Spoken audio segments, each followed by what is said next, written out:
Bienvenidos a la Noche Infinita.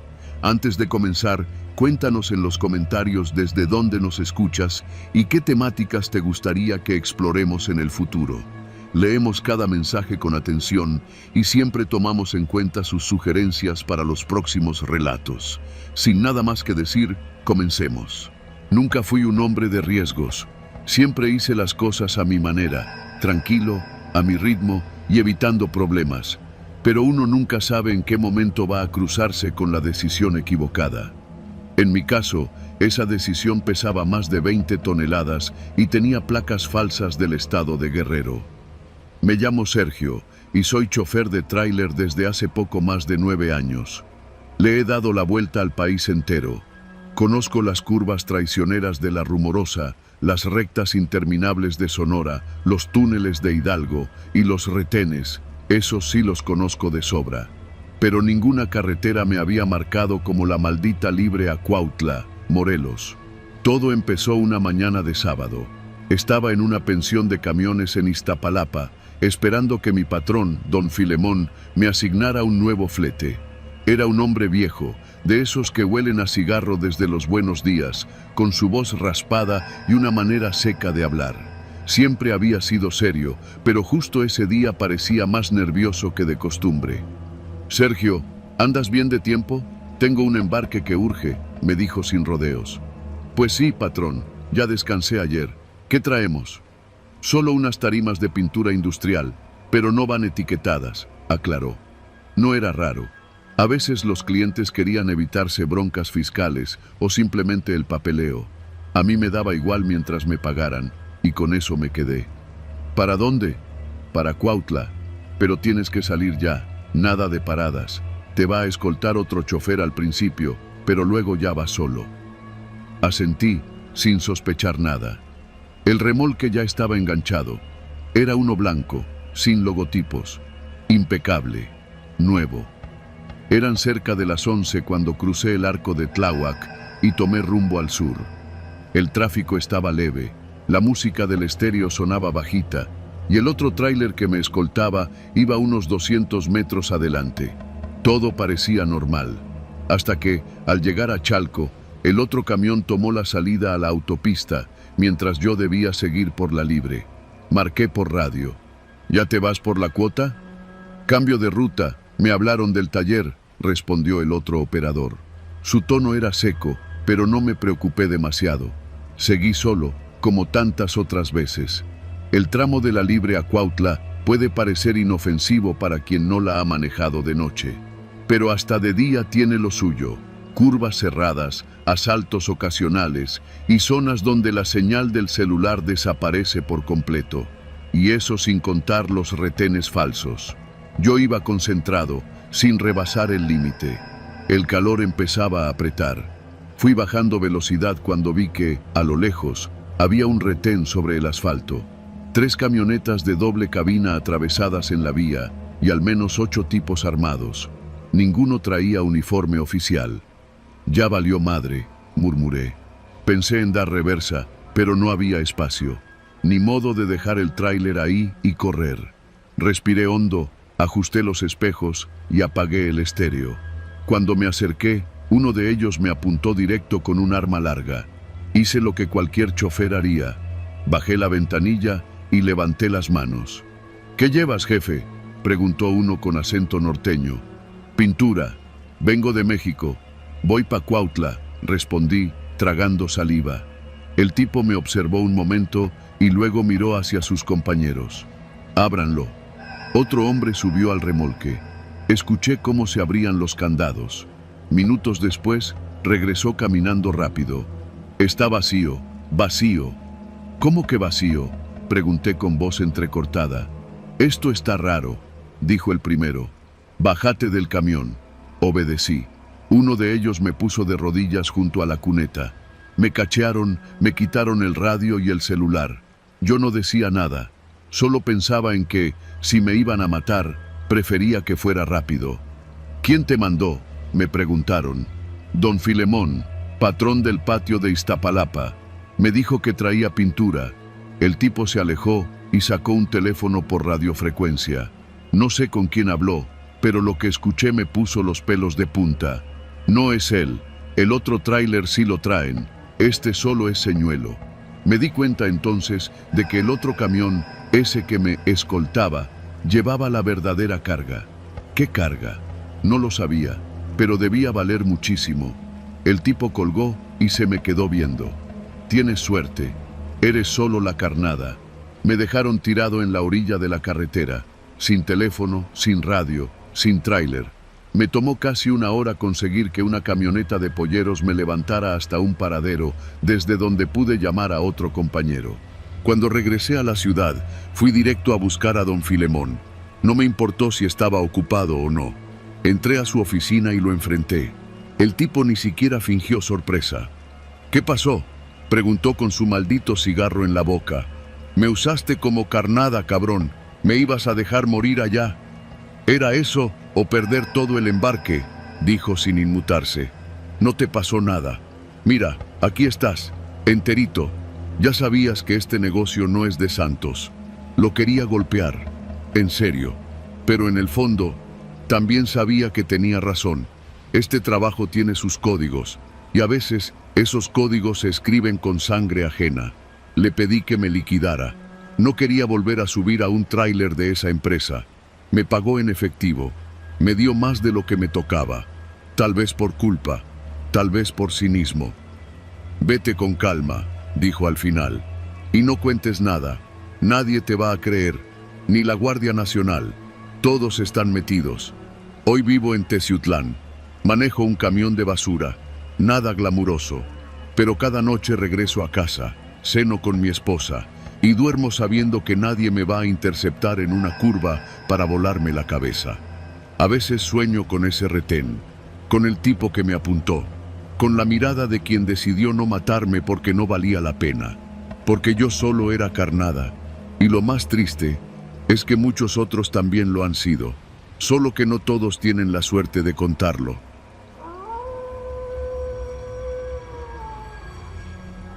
Me llamo Armando Juárez, tengo 51 años y llevo más de media vida detrás del volante. He cruzado México de punta a punta, desde las aduanas de Nuevo Laredo hasta las orillas del Suchiate. Pero lo que me pasó en esa carretera maldita rumbo a Mexicali cambió mi vida para siempre. Si no lo cuento, es como si todo lo que pasé no hubiera servido de nada. Así que aquí va. Todo comenzó una tarde calurosa en Silao, Guanajuato. Estaba descansando en una pensión cerca de la zona industrial. Acababa de dejar un cargamento de electrodomésticos en un almacén de Liverpool y me estaba echando unos tacos de tripa con un agua de horchata cuando sonó mi teléfono. Era Elías, mi contacto con la empresa transportista que a veces me lanzaba rutas privadas, bien pagadas pero sin tantos papeles. ¿Qué onda, don Armandito? ¿Libre o qué? Depende, compa, de qué tamaño es el marrano. Se rió. Esa risa suya siempre me pareció como de chacal, seca, hueca. Tengo un flete para usted de primera, de Silao a Mexicali, carga, químicos para una maquila, todo legal, todo en orden, 70 bolas a la entrega, limpio, 70,000 pesos, por un solo viaje. Ni pregunté más. A la mañana siguiente me presenté en el Parque Industrial de Puerto Interior. El cargamento ya estaba listo. 8 tambos industriales color azul marino, todos sellados, con etiquetas de reactivo orgánico no volátil y una hoja con códigos que ni entendí.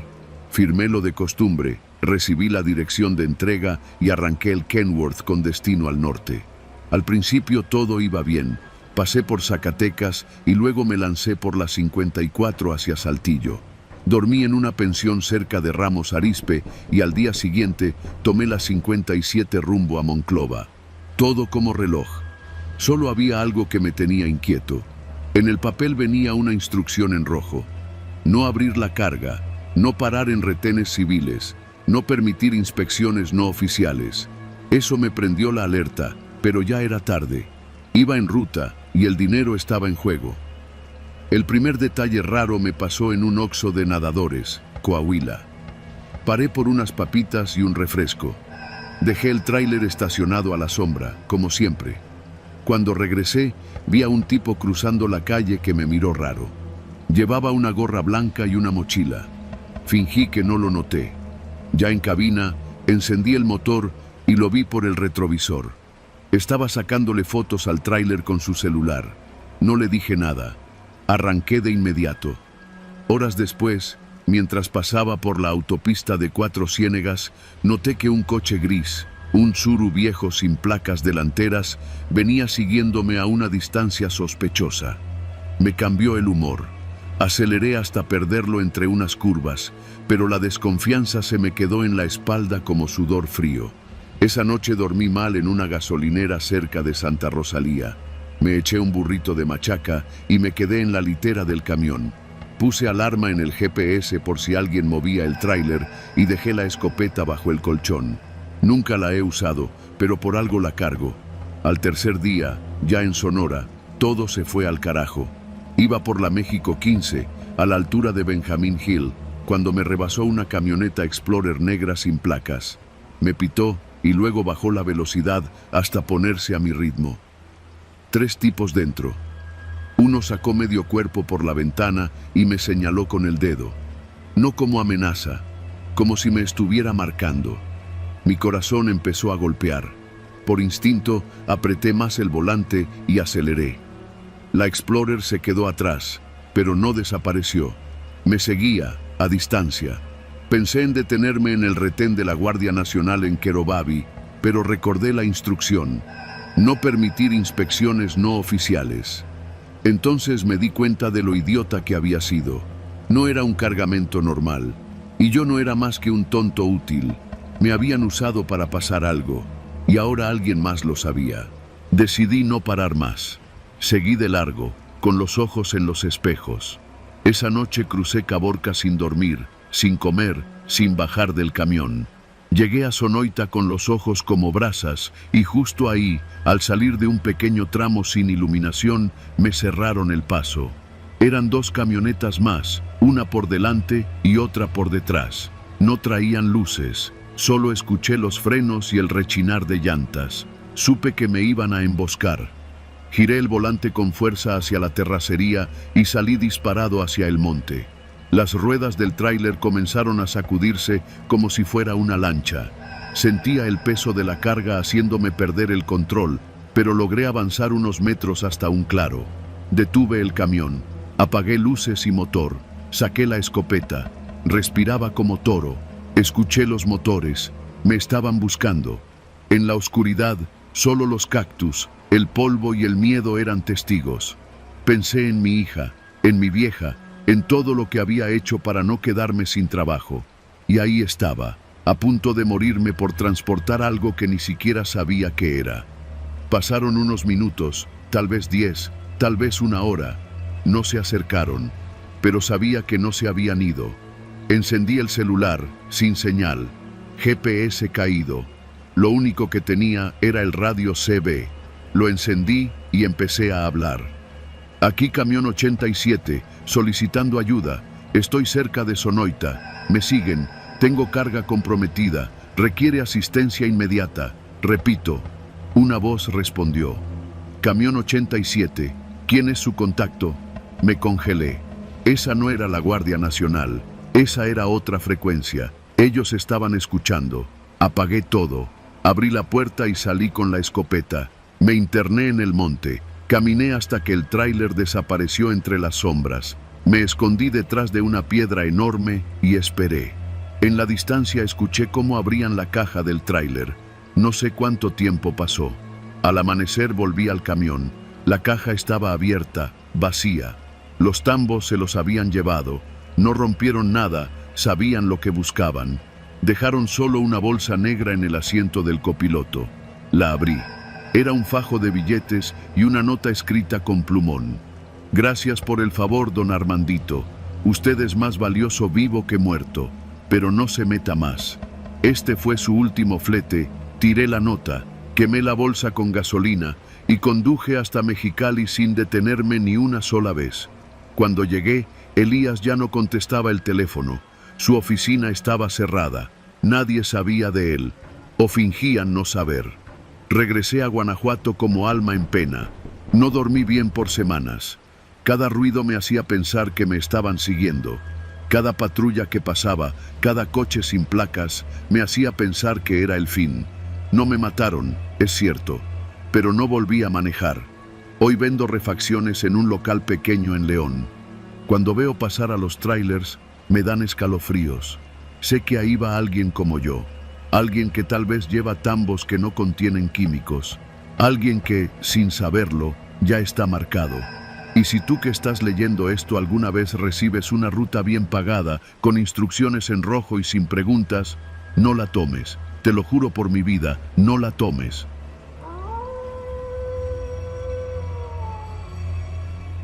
Decidí no parar más. Seguí de largo, con los ojos en los espejos. Esa noche crucé Caborca sin dormir, sin comer, sin bajar del camión.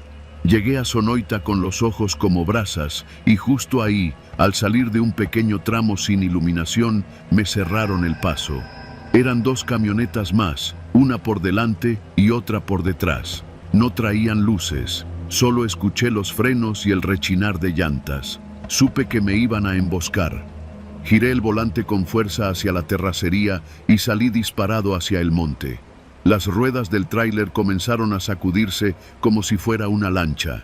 Sentía el peso de la carga haciéndome perder el control, pero logré avanzar unos metros hasta un claro. Detuve el camión, apagué luces y motor, saqué la escopeta, respiraba como toro, escuché los motores, me estaban buscando. En la oscuridad, solo los cactus, el polvo y el miedo eran testigos.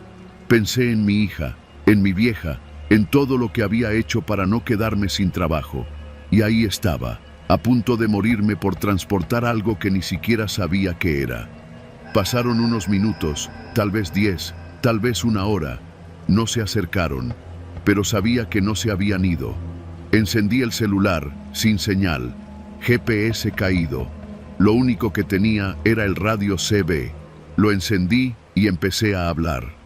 Aquí camión 87, solicitando ayuda. Estoy cerca de Sonoita. Me siguen. Tengo carga comprometida. Requiere asistencia inmediata. Repito. Una voz respondió.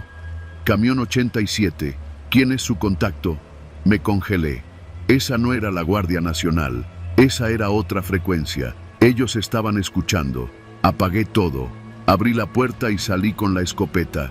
Me interné en el monte. Caminé hasta que el tráiler desapareció entre las sombras. Me escondí detrás de una piedra enorme y esperé. En la distancia escuché cómo abrían la caja del tráiler. No sé cuánto tiempo pasó. Al amanecer volví al camión. La caja estaba abierta, vacía. Los tambos se los habían llevado. No rompieron nada, sabían lo que buscaban.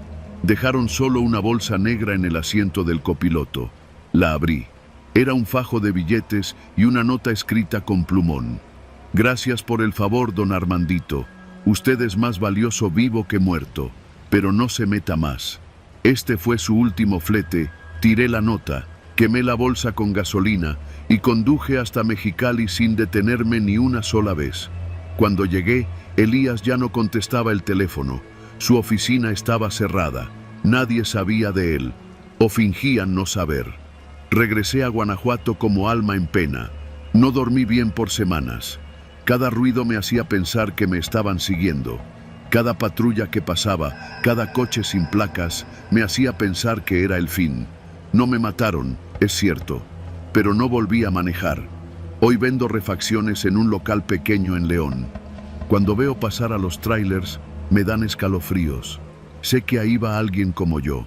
Alguien que tal vez lleva tambos que no contienen químicos. Alguien que, sin saberlo, ya está marcado. Y si tú que estás leyendo esto alguna vez recibes una ruta bien pagada, con instrucciones en rojo y sin preguntas, no la tomes. Te lo juro por mi vida, no la tomes. Camioneros, igual que tú, dijo el más viejo. Los que sí se detuvieron, los que sí bajaron del camión, los que sí marcaron el número, los que sí se mancharon de sangre en la cuneta. Me miraban como jueces, pero no era rabia lo que veían en mí. Era otra cosa, como lástima. ¿Qué quieren que haga?, pregunté. ¿Tú qué crees? El flaco se acercó y me puso una mano en el hombro.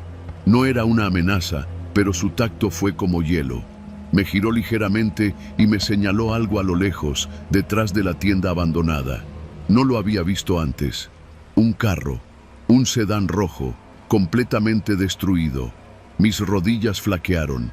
Di un paso atrás. Volteé hacia ellos, pero ya no estaban. Solo los tráileres, cerrados, silenciosos. Corrí hacia mi camión. Me subí, cerré con seguro y encendí el motor. La adrenalina me nublaba la vista. Los espejos no mostraban a nadie, pero el carro rojo seguía ahí. Doblado como un acordeón, el toldo hundido, el parabrisas cuarteado.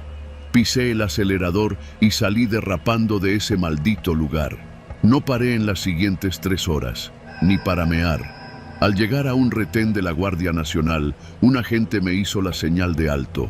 Bajé la ventana con las manos sudorosas. El oficial me miró un segundo, luego asintió. ¿Todo bien, jefe? Sí, mentí.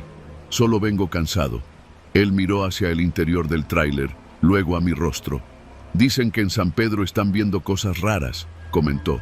¿Cómo qué? Camioneros que hablan de un carro rojo, gente que los mira fijo. Algunos se quedan ahí, otros desaparecen. Me lo dijo sin cambiar de tono, como si no fuera la primera vez que escuchaba esa historia. ¿Y tú? ¿Te detuviste? No respondí. El agente hizo una pausa, luego me dio una palmada en la puerta del camión. Buena noche, maneje con cuidado. Arranqué de nuevo, sin mirar atrás. No dormí esa noche, ni la siguiente. Desde entonces, cada vez que paro en un área de descanso, reviso todos los camiones estacionados. Miro a los ojos a cada chofer. Y cada vez que veo un sedán rojo en el retrovisor, acelero. Porque sé que en algún punto me van a volver a encontrar. Y esta vez, no van a dejarme ir.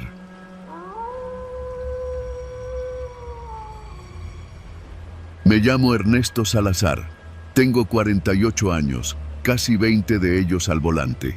Manejo un tráiler doble remolque con caja refrigerada, transportando carne congelada desde Chihuahua hasta la central de abasto en Iztapalapa. Conozco las carreteras de este país mejor que mi propia casa.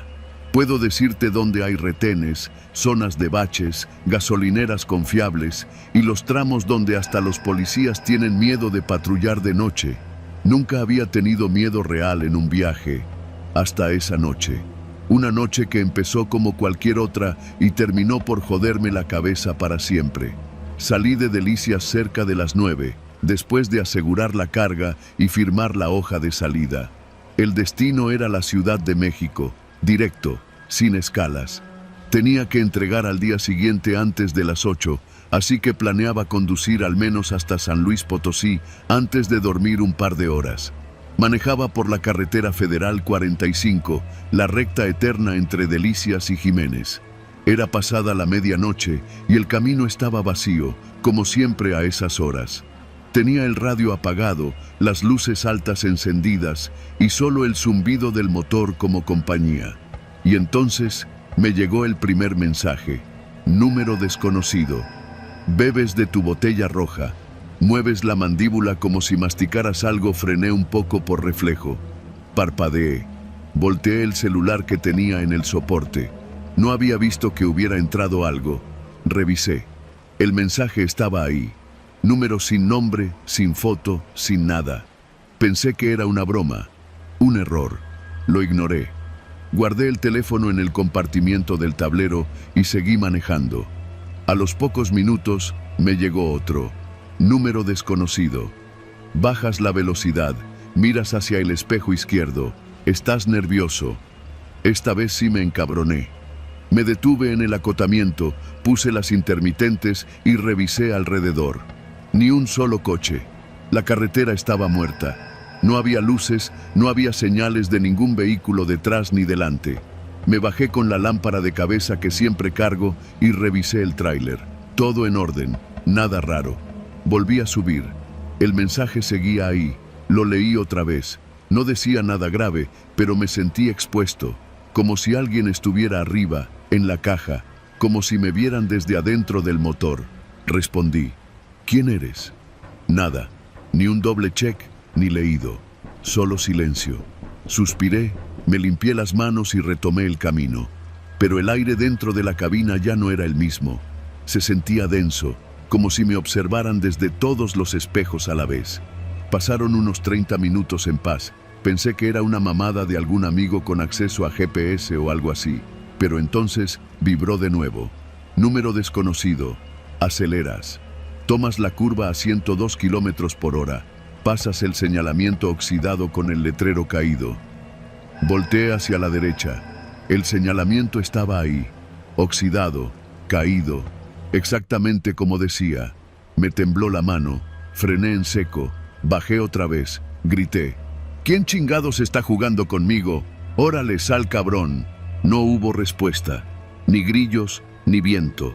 Solo el chasquido del motor enfriándose y la sensación de que alguien me miraba desde la maleza. Encendí una vez más la lámpara y revisé el contorno de la carretera, metiéndome hasta la orilla del monte. No vi nada, pero tenía la nuca hecha piedra. Subí de nuevo, pero esta vez con la navaja en la mano. Me encerré, cerré pestillos, respiré hondo, abrí el celular y marqué al último número. Inmediatamente salió un mensaje de respuesta automática. Este número no está disponible. Intente más tarde. No era WhatsApp, era SMS común. Eso fue lo que me sacó más de onda. Ya nadie usa eso. Nadie. Seguí manejando. Ya no quería parar. Las manos me sudaban, la camisa me raspaba la espalda y sentía el corazón martillando en la garganta. Pasaron unos 40 minutos más. Ya casi llegaba a Zacatecas cuando volvió a vibrar. Número desconocido. Revisas el retrovisor por tercera vez. Tienes miedo. Aún no sabes que dejaste la puerta del remolque sin asegurar. Pegué un frenazo que casi me saca de la carretera. ¿Qué madre dijiste? Apagué el motor, bajé corriendo y rodeé el tráiler. Una de las puertas traseras, efectivamente, no estaba asegurada. La cerradura estaba floja, apenas colgando. ¿Era cierto entonces? ¿Me estaban siguiendo? ¿Me estaban observando? ¿Desde dónde? No podía respirar bien. Apreté la puerta con fuerza y la aseguré con doble seguro. Repetí el procedimiento del otro lado. Me metí al tráiler con la linterna. Las cajas de carne estaban intactas, todo en su lugar. Pero al fondo había marcas en el piso, como si algo se hubiera arrastrado. Cerré de golpe, volví a subir, y cuando encendí el motor, vibró el celular otra vez. Número desconocido. No te metas al remolque otra vez. No estás solo ahí. Sentí que me orinaba encima. Tuve que bajarme de nuevo. Vomité junto a la llanta trasera. Las piernas no me respondían. El miedo ya no era una idea, era una presencia. Un peso en el pecho, una presión en la cabeza. Me estaba volviendo loco. Pensé en llamar al 911, pero ¿qué les iba a decir? ¿Que alguien me manda mensajes describiendo lo que hago? ¿Que siento que alguien va dentro del tráiler? Me iban a tomar por borracho o loco. Decidí seguir. Cambié la ruta. Me desvié por un tramo más largo pero con más tráfico, por la carretera 57 rumbo a Matehuala. Si me iba a pasar algo, prefería que fuera donde alguien pudiera verme. Ya no recibí mensajes por más de una hora. La calma regresaba poco a poco. Incluso puse algo de música para distraerme. Y justo cuando pensé que ya había pasado lo peor, vibró otra vez. Número desconocido. Apagas la música. Tienes sueño. Pararás en la próxima gasolinera. No lo hagas. Me congelé. ¿Cómo chingado sabía que tenía sueño? ¿Cómo sabía lo de la gasolinera? Me ardían los ojos. Había una Total Gas a menos de 5 kilómetros. Ya la había visto varias veces antes. Tenía baños limpios, luces, cámaras. Pero el mensaje... Me quedé dudando. Ya no podía con el cansancio, pero tampoco podía confiar en ese número, en lo que fuera que estuviera detrás.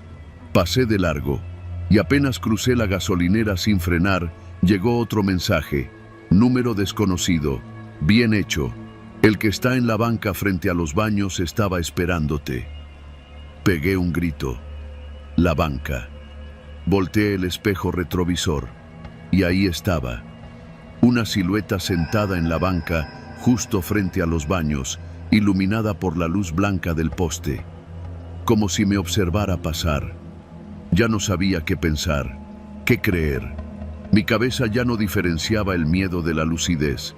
Lo único que sabía era que alguien sabía exactamente todo lo que hacía, todo lo que sentía, todo lo que iba a hacer. Amanecí manejando. No paré, ni una vez. Llegué directo a la central de abasto casi a las 8, con las manos entumidas del volante, los ojos secos y el celular apagado. Lo había apagado a propósito, y nunca más volví a encenderlo. Cambié de número, de empresa. Ya no hago ese trayecto, solo rutas cortas, locales. Me niego a cargar carne, os refrigerados. Nunca supe quién me mandaba los mensajes, pero lo que sea que estuviera al otro lado, sabía demasiado, y yo ya no quiero saber nada.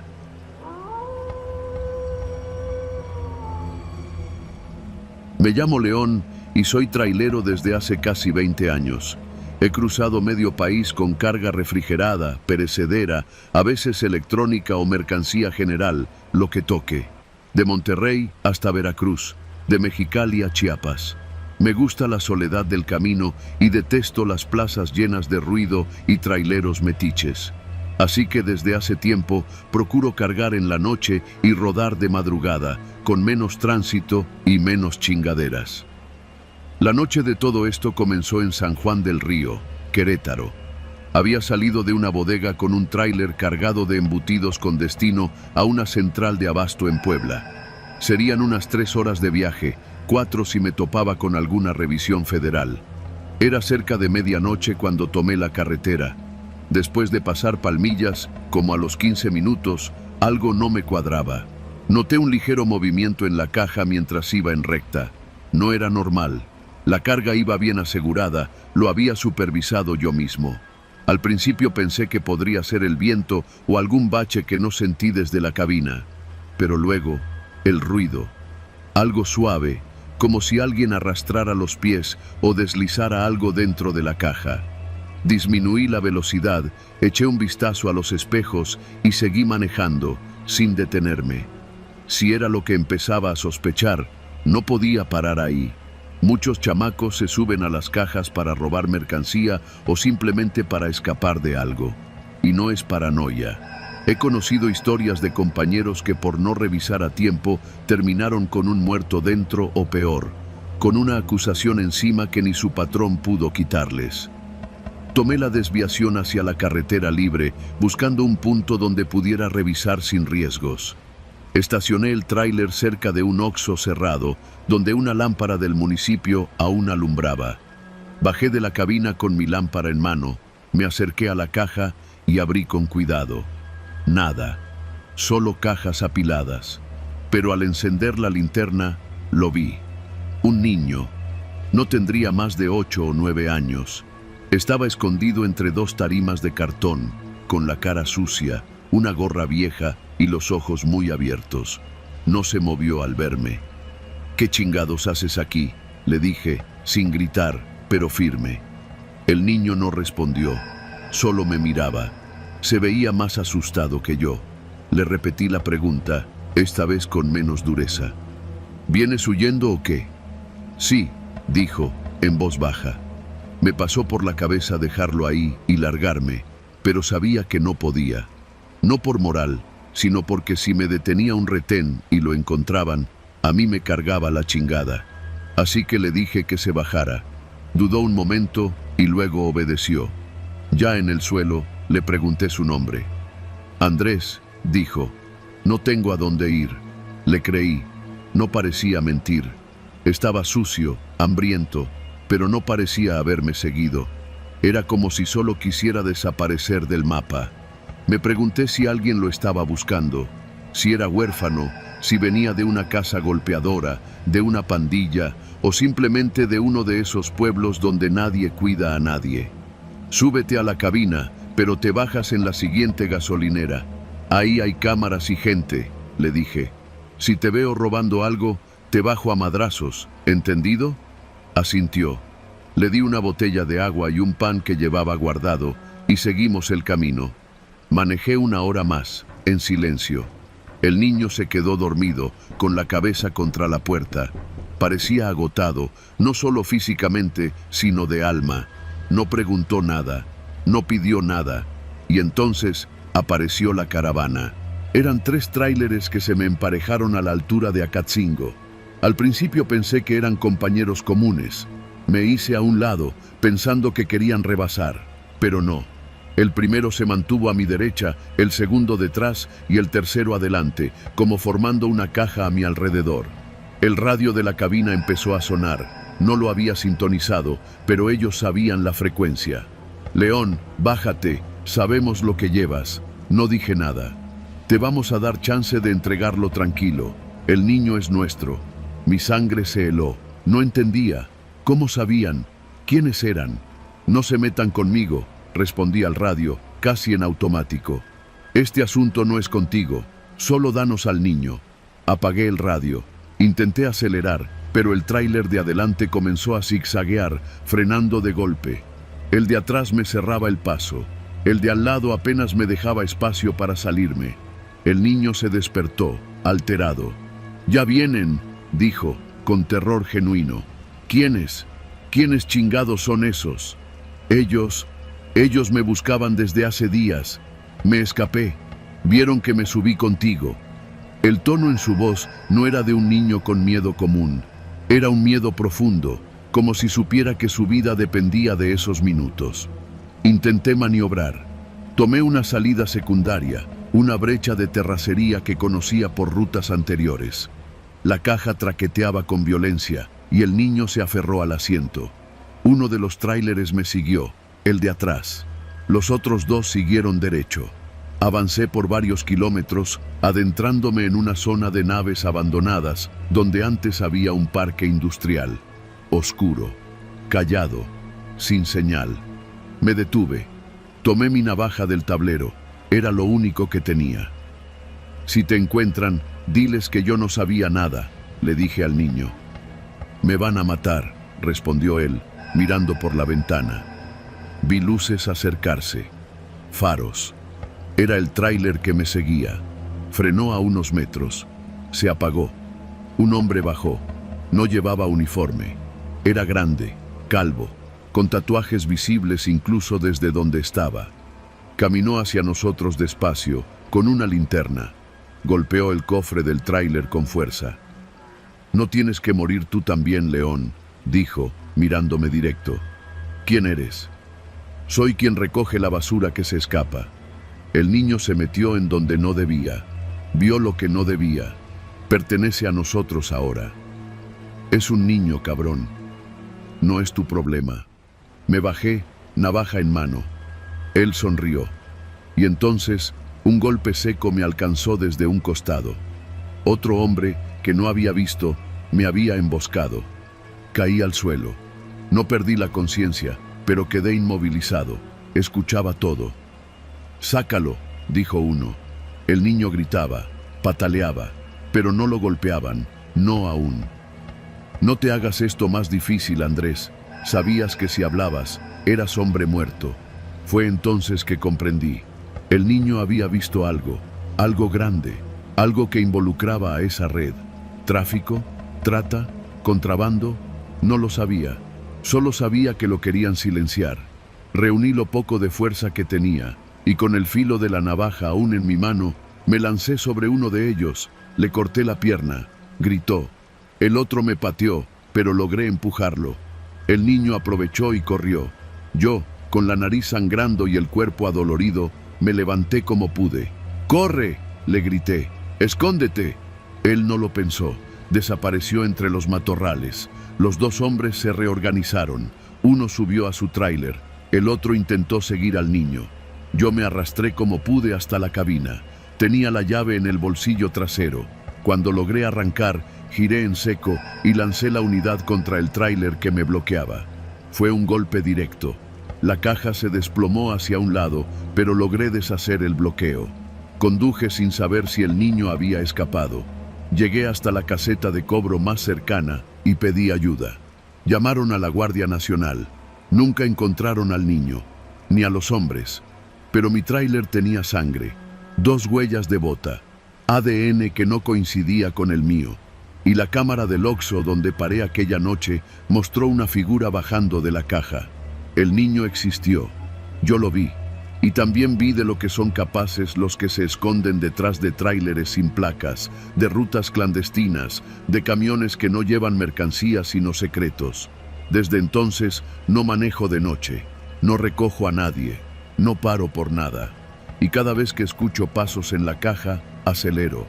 Porque no todos los niños que se esconden en un tráiler quieren escapar. Algunos ya están marcados para no llegar vivos a su destino.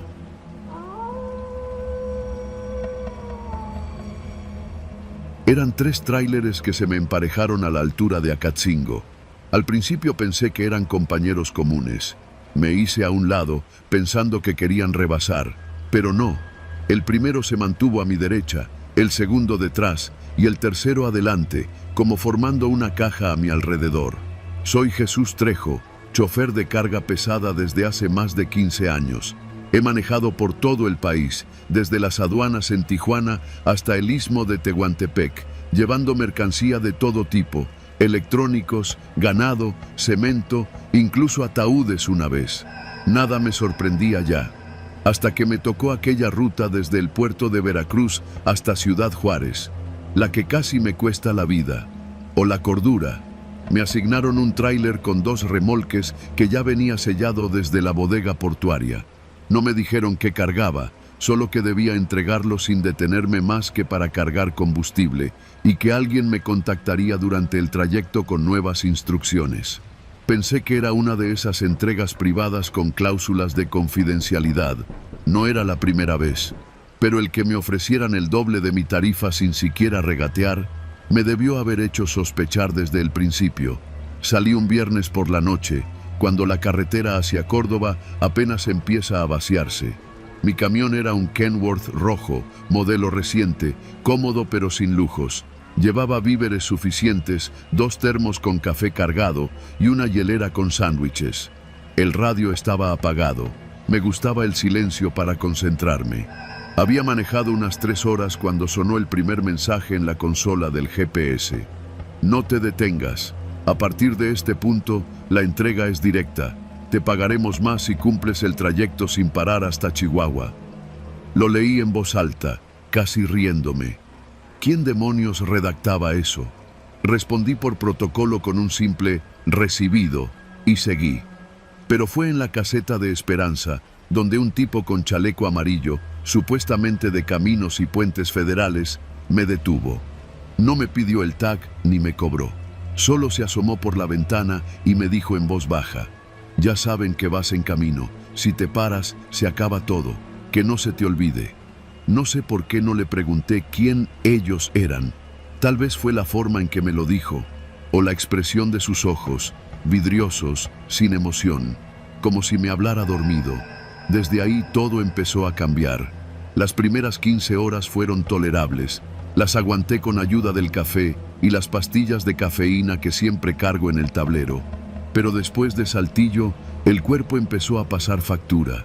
Me ardían los ojos, los brazos me pesaban y el zumbido del motor se convertía en una especie de mantra que me adormilaba sin avisar. Fue entonces cuando recibí la segunda instrucción. El tablero digital mostró, sin que yo lo solicitara, un mensaje que no parecía provenir del GPS ni de ninguna app. Decía: si te detienes, uno de los tuyos va a pagar. Ya sabes de quién hablamos. Me sudaron las manos de inmediato. Quise detenerme, revisar el sistema, pensar que era una broma. Pero segundos después me llegó un mensaje al celular. Un video. Era mi hija, en la entrada de su secundaria en Iztapalapa, grabada a la distancia, como si la siguieran desde un coche. Las piernas me temblaron. Me orillé por reflejo, pero antes de que pudiera detener por completo el tráiler, el tablero volvió a iluminarse con un mensaje nuevo. Ni se te ocurra. Acelera, obedecí. Como un perro, como un maldito cobarde. A partir de ahí, la noción del tiempo comenzó a desdibujarse. Dormitaba con los ojos abiertos. A veces veía borroso, a veces tenía la certeza de que el volante se movía solo. Otras veces escuchaba ruidos detrás de mí en la cabina, como si alguien más respirara allí adentro. No me detuve ni una sola vez, ni para comer ni para orinar. Lo hacía en una botella, como en los viejos tiempos. Una parte de mí pensaba que todo era un malentendido, que estaba exagerando, hasta que empecé a verlos. Carros que pasaban junto a mí y cuyos conductores me miraban fijamente, con una expresión neutra, vacía, como si no tuvieran cejas. Autos que me rebasaban para luego frenar frente a mí, obligándome a maniobrar con el corazón en la boca. Camionetas que aparecían por el retrovisor y luego desaparecían sin rebasarme. Sabía que no podía confiar en lo que veía. El insomnio produce alucinaciones, eso lo sé. Pero lo que realmente me quebró fue cuando escuché la voz de mi mujer, muerta hacía 5 años, hablando por la radio CB del tráiler. Chuy, ya párate. Ya no tienes que seguir. Te están usando. Ya te viste, ¿verdad? No contesté. No respiré. Porque al mirar por el espejo retrovisor, juro por todo lo que amo que me vi a mí mismo, manejando detrás de mí. Un tráiler igual al mío, el mismo color, el mismo modelo, pero con el parabrisas ligeramente rajado, justo como el mío se había rajado años atrás en la Sierra de Durango. Y en el asiento del conductor, yo, con la misma camisa, los mismos lentes, pero con una sonrisa torcida.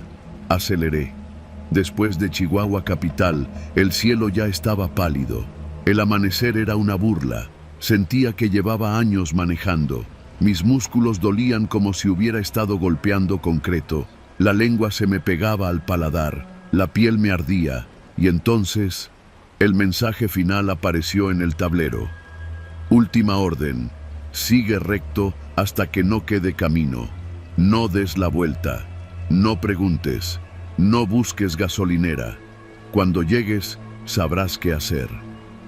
No supe cuántas horas más pasaron. El desierto se volvió infinito. Atravesé un puesto de revisión militar sin que nadie me detuviera. Pasé por un pueblo en ruinas donde todos los perros me ladraban, como si supieran lo que traía en los remolques. Y entonces el camino acabó. Una brecha de terracería se abría ante mí. No había señal, ni postes, solo tierra seca, nopales y al fondo, un granero viejo. No un punto de entrega, no una bodega, un pinche granero de película. Me bajé por primera vez en más de un día y medio. Mis piernas flaquearon. Caminé tambaleándome hacia la parte trasera del tráiler, esperando encontrarme con drogas, armas, cuerpos, cualquier cosa. Pero los sellos seguían intactos, sin marcas. Entonces escuché el clic de una pistola detrás de mí. No abras eso, Trejo. La voz venía del hombre que había estado conduciendo mi reflejo. Era yo, pero no era yo. Tenía los ojos más hundidos, las manos cubiertas de polvo, y el mismo uniforme, solo que con manchas negras en el pecho. ¡Qué chingados! Tú ya lo sabes, no preguntes. Ya llegaste, ahora te toca, me apuntó. Yo levanté las manos. ¿Tocar qué?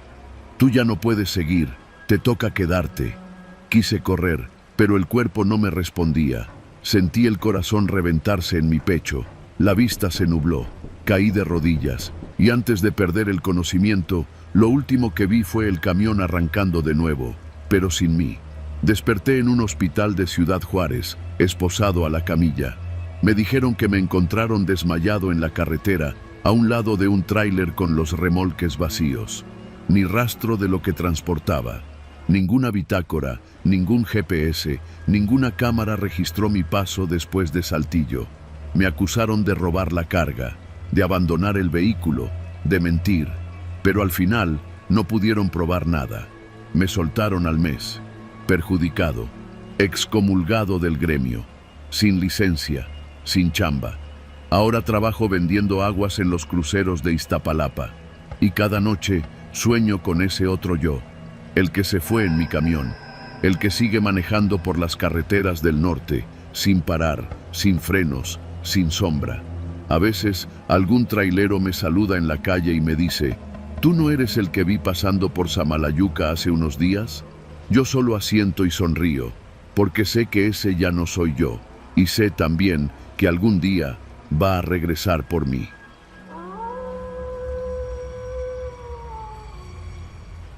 Soy Elías, operador de tráiler desde hace más de 15 años. He recorrido cada maldita carretera del país, desde las autopistas vacías de Sonora hasta las brechas de Chiapas, donde el pavimento es una sugerencia. Conozco la soledad del camino, el insomnio a media madrugada, los retenes sorpresivos y hasta el miedo legítimo a los asaltos. Pero nada, ni lo más turbio que haya vivido, se compara con lo que me pasó en esa ruta hacia lo desconocido. Nada. Aquella noche había salido del Parque Industrial de Monterrey, cargado con tarimas de materiales de construcción rumbo a una obra en Tuxpan, Veracruz. Ruta conocida, paga buena. Me gustaba ese recorrido. Solía hacerlo en 2 días, con escala para dormir en un motel modesto en Ciudad Valles. No tenía razón para sospechar nada, ni tráfico, ni clima jodido. El tráiler iba parejito, sin fallas, hasta que me detuve a cargar diésel cerca de Linares. Era una estación Pemex pequeña, a un lado de una tienda de abarrotes, atendida por un morro joven que me conocía de otras veces. Mientras revisaba niveles, me dijo que alguien me había dejado un sobre. «Te dejaron esto», dijo sin mayor ceremonia, extendiéndome el paquete marrón. Me dijeron que era urgente.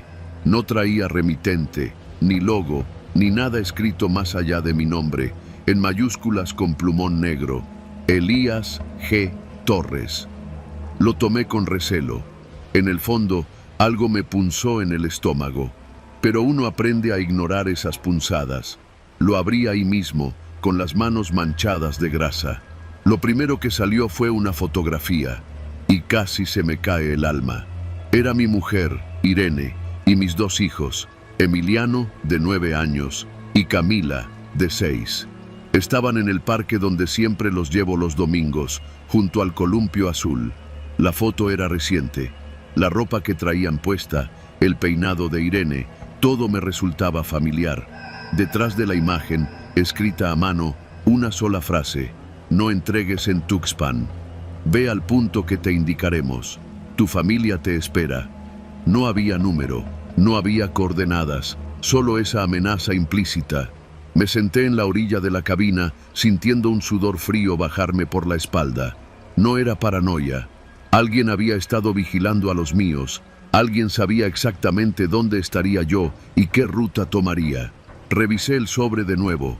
Dentro había más fotos, tomadas a diferentes horas, desde diferentes ángulos. Algunas desde un coche, otras desde dentro de una casa. En una se veía a Irene sacando la basura, con Camila aferrada a su pierna. Era una vigilancia prolongada. Me sentí atrapado, como si el tráiler fuera de pronto una celda. Mi primer impulso fue llamar a Irene, pero el celular no tenía señal, ni un rayito. Pensé que era cosa del lugar, pero el morro de la gasolinera estaba viendo videos en su teléfono como si nada. Tuve que fingir. Pagué el combustible y me fui sin decir más. Salí de ahí con las manos temblorosas en el volante. No podía pensar en otra cosa. Lo que más me jodía era que, hasta ese momento, no sabía qué querían de mí. A los 20 kilómetros sonó el teléfono. Número desconocido. Contesté con la voz seca. «¿Qué quieren?». Una voz masculina, muy calmada, habló del otro lado. «No hagas preguntas. Vas a desviarte en Ciudad Victoria. Antes de llegar a la salida norte, recibirás instrucciones. Si haces algo que no debas, se van a lastimar». Cortaron. Nada más. No pedían rescate. No pedían que dejara el tráiler, solo que cambiara el destino. Hasta ese momento no sabía si estaba siendo usado como mula sin saberlo, o si la carga era solo un pretexto para algo más grande. Me detuve a revisar el remolque. Lo rompí todo. Las tarimas, las cajas, hasta un par de sellos. No había nada raro, solo material de construcción, ladrillos, bolsas de cemento, varilla. Me dolieron las manos de tanto buscar sin encontrar nada. En Ciudad Victoria, ya cerca de medianoche, el celular volvió a sonar. Esta vez, la instrucción fue concreta. Debía tomar un desvío hacia la carretera libre rumbo a Jaumave. Me dijeron que me detendría en una brecha marcada con un bidón rojo, así de ridículo. «Si no lo ves, te marcaremos. Pero confiamos en que no seas pendejo, dijo la voz, cortante. Y ahí estaba, 20 minutos después, el pinche bidón rojo a un lado de la brecha, brillando bajo los faros. Tomé el desvío. El camino era una pinche pesadilla, tierra suelta, sin señalización, lleno de baches. Avancé casi una hora sin ver una sola casa. Solo monte, piedras y más oscuridad, hasta que llegué a un llano con una especie de caseta de concreto abandonada. Una voz salió de entre los arbustos, ordenándome bajar. Tenían luces de mano, como las de los mecánicos. Eran 3 hombres, con pasamontañas. No se identificaron. Me hicieron abrir la cabina. Revisaron mi cuerpo, el tráiler, el celular. Me lo quitaron sin decir nada. Uno de ellos me dio una tableta, de esas que usan para firmar entregas, con un archivo PDF abierto. Eran los planos de una obra, un centro comercial en la frontera. Me señalaron el nombre de una empresa de contratistas, y luego uno de ellos habló. Lo que llevas va a esa obra, no está en el manifiesto. No preguntes, solo lo vas a dejar ahí. Habrá alguien esperándote, no hables con nadie más. ¿Y mi familia? Hasta ahora están bien. Cumple, y todo volverá a la normalidad. Me dieron una dirección, un parque industrial en la periferia de Reynosa. Un punto sin vigilancia, sin cámaras. Entregar ahí era ilegal. Cualquier oficial de la Guardia Nacional me habría tumbado si revisaban mi GPS. Pero lo hice. Conduje como robot, la mente en blanco. Solo pensaba en llegar y cumplir. La entrada estaba vacía, no había letreros, solo un portón gris con un número pintado con spray. Entré, bajé la carga. Nadie me habló. Solo 3 tipos más que salieron de una bodega y empezaron a mover las tarimas sin decir palabra. Una vez vacío, me devolvieron el celular. Revisa tu casa, me dijeron. Nada más. Conduje de regreso como alma en pena.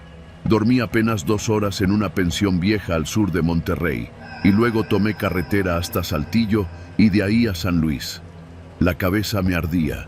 Cuando por fin llegué a casa, abrí la puerta con el corazón en la garganta, y ahí estaban, Irene y los niños, dormidos en el sofá, como si nada hubiera pasado.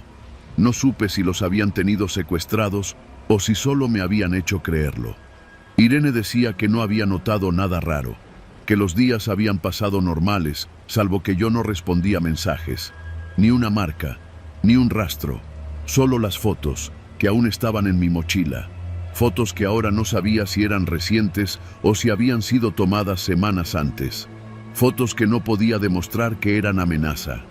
Desde ese día no volví a conducir de noche. Renuncié a la empresa.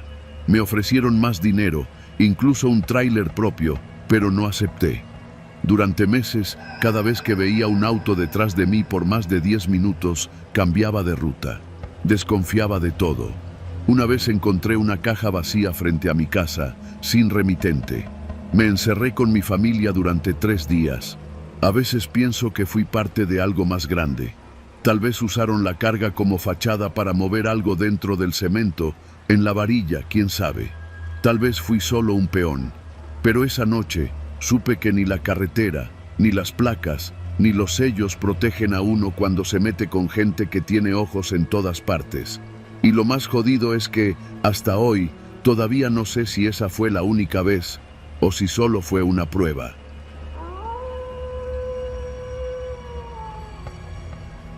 Yo no era nuevo en esto. Tenía más de 10 años manejando camión y en ese tiempo había cruzado medio país más veces de las que puedo contar. Desde los tráileres de carga refrigerada hasta los de doble remolque, pasando por caminos de terracería en Guerrero, autopistas eternas en Sonora, libramientos abandonados en Veracruz y veredas que Dios ya no visitaba en Oaxaca. Lo que nunca pensé, lo que ni en las historias más pesadas que nos contábamos en las fondas imaginé, fue que la peor noche de mi vida ocurriría en un parque industrial de Naucalpan. Era un martes normal pues. Salí de la central de abasto en Iztapalapa con destino a Querétaro. La carga era sencilla, cajas de insumos médicos. Terminé la entrega antes del mediodía. Lo que no esperaba era que el encargado de logística de la empresa me marcara al celular con una entrega urgente de última hora. ¿Puedes hacer un desvío? Son poquitas cajas. Vas a entregar en Naucalpan, a una dirección que te voy a mandar ahorita. Es un punto de descarga alterno. Ya sabes cómo es esto con los proveedores nuevos, dijo con esa voz de los que nunca han pisado un almacén. El dinero extra era bueno. Doble tarifa por entrega fuera de ruta. Dije que sí, claro. Me mandó las coordenadas por mensaje. Algo como calle Norte 1, lote industrial, nave E3, en lo que parecía una zona medio olvidada al norte del Estado de México, metida entre fábricas viejas, almacenes sin rótulo y terrenos baldíos. Desde que tomé el periférico, ya se empezaba a notar que el lugar al que iba no era muy común. El tráfico aflojaba y los anuncios comenzaban a desaparecer. Nada de Oxxo, ni gasolineras, ni puestos de comida. Solo fábricas oxidadas, patios con montones de chatarra y tráilers estacionados al azar, como si sus choferes los hubieran abandonado ahí. Cuando finalmente llegué al punto, algo no cuadraba. La calle estaba medio cerrada por montones de grava y costales de arena. No había señal de una nave E3, ni rótulos, ni ningún logo visible. Lo único que se alcanzaba a ver era un portón negro, sin número, sin timbre, y un interfono colgado con alambres pelados. Toqué. Nada. Esperé. Toqué otra vez. Y entonces una voz salió del interfono, distorsionada, apenas entendible. Avanza hasta el fondo, segunda izquierda, después derecha, hasta topar con malla ciclónica. Ahí es. No hubo saludo, ni instrucciones claras. Apenas un murmullo metálico y la indicación de que siguiera por esa calle improvisada. Dudé, pero el mapa me decía que ya estaba en el punto. Avanza hasta el fondo. El portón negro se abrió automáticamente con un chirrido lento y entré al terreno. Desde el primer momento, algo me puso alerta. No había luces, no había gente, ni perros.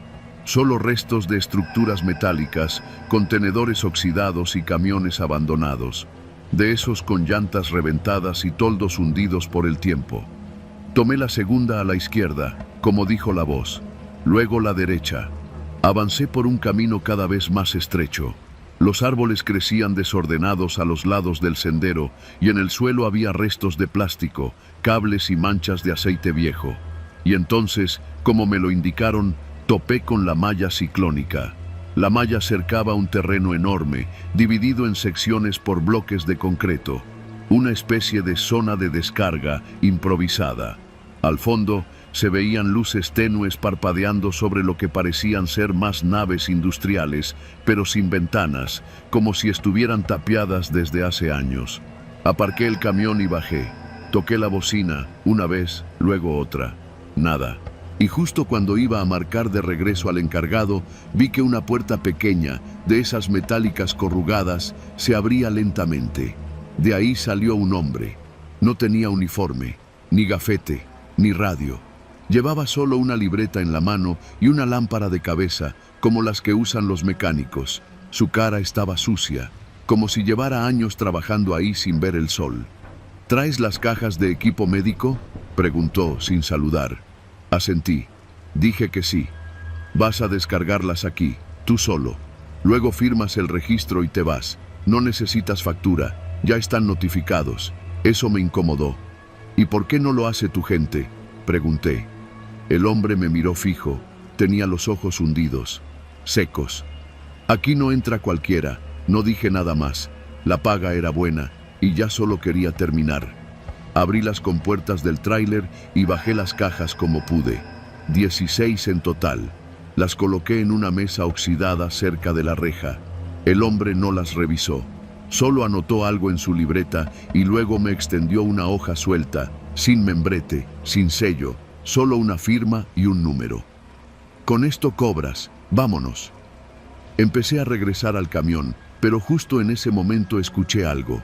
Un sonido hueco, como si algo se hubiera roto. Provenía de detrás de los contenedores. Me detuve. ¿Qué fue eso?, pregunté. El hombre me ignoró.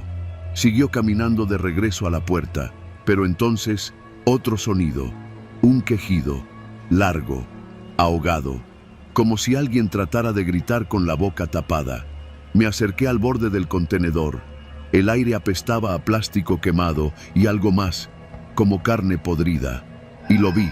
Había una zanja abierta en medio del terreno, una fosa, con montones de bolsas negras amontonadas. No bolsas de basura normales, no. Bolsas industriales, esas de cuerpo entero. Algunas estaban rasgadas, y lo que asomaba no era basura, era carne, brazos, dedos, huesos. Retrocedí. El estómago se me revolvió. Me cubrí la boca. ¿Qué chingados es esto?, grité. El hombre ya no estaba. La puerta por donde había salido estaba cerrada. Corrí hacia el camión, subí de un brinco, intenté encenderlo, pero el motor no respondía. Giraba y giraba, pero no arrancaba. Algo lo había apagado, y entonces lo vi.